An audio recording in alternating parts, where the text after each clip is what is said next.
Mheshimiwa Alan Mvano. Nashukuru sana Mheshimiwa Mwenyekiti. Wilaya ya Kakonko kuna mradi wa ujenzi wa barabara ya lami kuelekea kwenye hospitali ya wilaya na kipande kilichobakia ni mita 550 tu. Sasa hivi karibuni mkandarasi amewasilisha hati ya kuomba malipo na amesitisha kuendelea na shughuli. Kwa hiyo inaathiri watu kuingia hospitali ya wilaya.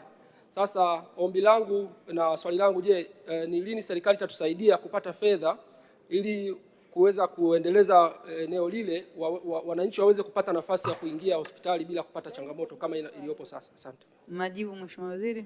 Asante sana Mheshimiwa Mwenyekiti, nimpongeze sana Mheshimiwa Alan Mvano, mbunge wa jimbo la Kakonko, na nimhakikishie kwamba moja ya vipaumbele vya barabara zetu ni barabara ambazo zinakwenda kwenye huduma za kijamii, kwenye hospitali, kwenye shule na maeneo mengine ya huduma za jamii.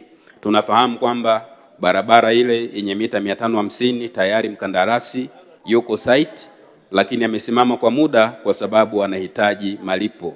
Na nimhakikishie Mheshimiwa mbunge kwamba tumeshapokea certificate kwa ajili ya malipo hayo. Naomba kwa niaba ya Waziri wa Nchi, Ofisi ya Waziri Mkuu TAMISEMI, nimwelekeze meneja wa TARURA wa mkoa wa Kigoma lakini pia wa wilaya ya Kakonko kufuatilia kwa karibu malipo hayo ili mkandarasi aweze kulipwa na kuendelea kukamilisha kipande hicho ili wananchi wafike katika hospitali ya wilaya kwa urahisi zaidi. Asante.